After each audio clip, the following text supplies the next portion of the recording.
Hey guys, and welcome to another episode of Mr Bowman Makes. In this episode, we are going to be deconstructing a computer for you to look inside, see the different components, and see how you can upgrade or swap out components in your own computers at home. We have two different computers here. One is your standard kind of desktop computer that you would find if you went and purchased one from a store. This one, however, that we're taking apart is actually used in businesses and in corporations. It's used by IT professionals as a way to quickly swap in and out different components, and you'll see the differences when we open them up. I'm showing both of them to you so that you can see the differences between the different kinds of desktops that you can get. Now, the first thing that we need to do for our desktop here is actually just flick the switch on the side, and once we push that forward, we're able to then open up this area here. So we just pull that. Now it's going to be a little bit tricky to open up, so once you've got it, you can just pull it open like this. So this is the inside of our desktop. Now, even though it looks kind of complicated, there's different components, that kind of thing. Again, we go back to our same things that we looked at in the last video: CPU, RAM, graphics card, and hard drive, and the motherboard, of course. All right. Now, the first thing that we see here is that this actually has a fan. I'll just tip this up so that you can actually see it. We have a fan right here. This fan is sitting over the top of our CPU. We can also see that we have our fan here on this one, as well as here. I'm just going to unscrew the fan so that we can actually see the CPU sitting underneath. You'll have to do all four of these screws that are in here. And once all four are loosened, you'll be able to then take this off. This fan's here so that when the CPU heats up and it's crunching all its instructions, it actually keeps it cool and doesn't melt down. Let's see how we go getting this off. I'm just putting my hand here so it doesn't fall. And there we go. Now, when you take this off, the power cord will actually be attached to the motherboard. So when you do take it off, it might actually catch. Don't rip it. Just have a look at where this is attaching to the motherboard and just gradually kind of pull it out with your fingers. Underneath, we can actually see this metal sort of, what would you call this?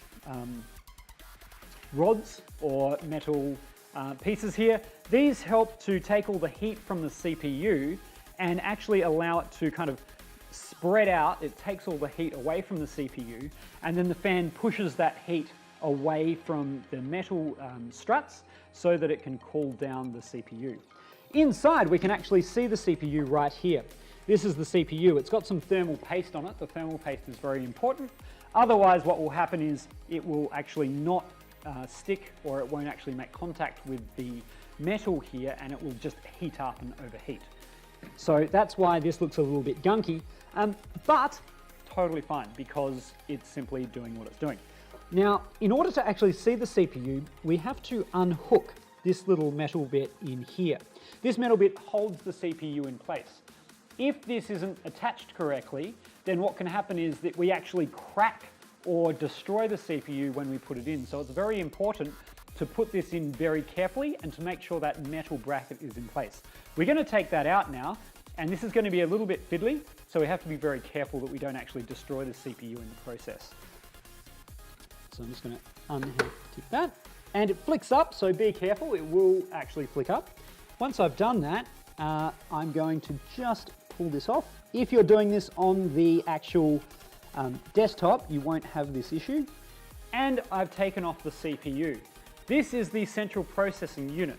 So under here we have all of these different little bits of metal, and each one of those tiny little bits of metal actually makes contact with the little pins that are all sitting in there.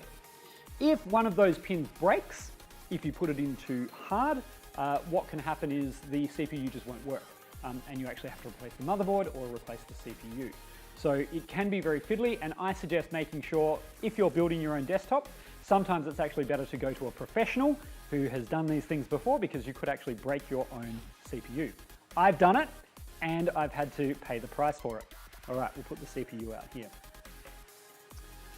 Now, over here we have the RAM, but we can't really get to that at the moment because we've got all this hard drive and CD player in the way. So what I'm going to do is I'm actually just going to take apart the hard drive, take that out, and then I'm going to take the faceplate off. I'm going to show you that in a minute. So first of all, I'm going to take the hard drive out. I do that by coming down here and there's a tiny little clip. I can actually push that, and then I pull it out, and if I do this correctly, it will come out like this. Now don't pull it too hard because it is still attached to the top here. I've actually got to slide these out. We have these little handles here that actually slide out from this part. If we don't do this first, we can't actually detach this CD-ROM drive.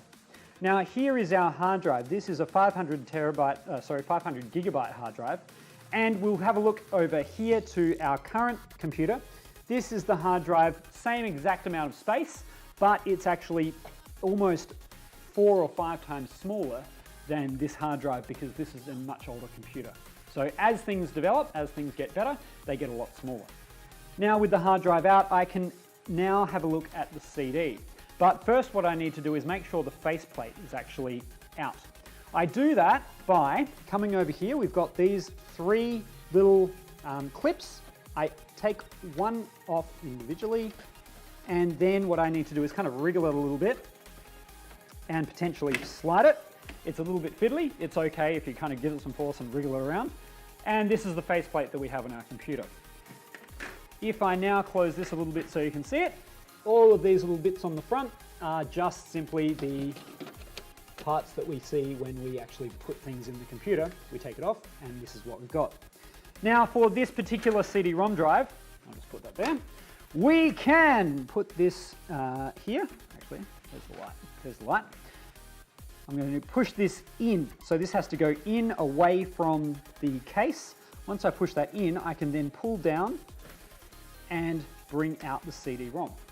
Now we can have a look inside of our computer, and just make sure that light's there. Here we have all of the different parts of the motherboard. Down here we have our RAM. Now the RAM is a bit tricky to get out sometimes, so you've got to be a little bit careful. What we need to do to get this RAM out is to actually pull back the little clips that are holding it in place. So we simply just pull those out, like so. And once we do that, the RAM should actually pop out reasonably easy. Now, this is the RAM, or random access memory. This is exactly the same kind of memory that you get in a USB stick or in a solid state hard drive. All they're doing is they're putting more of these little chips that you would normally get in a USB stick all in a row, and you're able to access these things very quickly. Now, RAM, again, it allows the computer, once it's done all its number crunching on the CPU, to actually just store it here for instant access. Because there's no spinning parts like a hard drive, it's able to just grab it really quickly. We can put this back in by simply pushing it back and making sure that we have the little ridge here right in line with the spot that it needs to go back in. If you haven't aligned it properly, or you've got it flipped around the other way, it won't actually allow you to put it in. Make sure when you're putting it in that you put your 2 fingers on either side, either way, either your thumb and your finger, but 2 fingers on either side, and just simply push in. If you do it correctly, and the wires are out of the way, you should actually see that the clips pop back in automatically. And that means that it's a good fit and everything's ready to go. If you try and put it in on a diagonal, it won't work and the computer won't actually start up because the RAM isn't there. All right, now here we have, let's see, here we have the motherboard. So the motherboard is where everything connects into. Every bit that connects into the motherboard talks to everything else, and that allows the CPU to send instructions to the RAM to store things in RAM. It allows the CD-ROM to send things to the CPU or the RAM. It allows the hard drive to send instructions to the CPU again. So all of these things feed into the CPU, and then the CPU sends things to the RAM so that it can store it and grab it and retrieve it really quickly. So that is pretty much the basics of a desktop computer, and these kind of things are happening in all of your devices, whether it's phones or tablets. Same thing, this is just a bigger setting and situation. Now we can see over here with this more modern machine that again, we have all the same components. We've got our fan on top, we've got our RAM in here, we've got our hard drive, we've got our motherboard. The only difference with this one though is that this one has a graphics card. Graphics cards come in all shapes and sizes. You can get massive graphics cards or you can get really small ones. This is quite a small one, but anything that has the connections to a monitor or anything on it That's usually the graphics card, and gives it a little bit extra sort of oomph when it comes to being able to process good graphics. So that is the entire sort of desktop PC in a nutshell.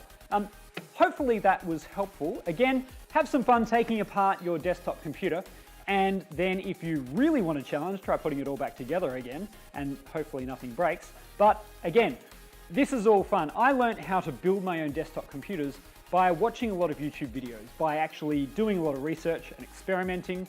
It took a few tries, but I was able to do it, and it's a really rewarding process because you can make the computer that you want. So have fun, enjoy the process, and I will see you in the next episode.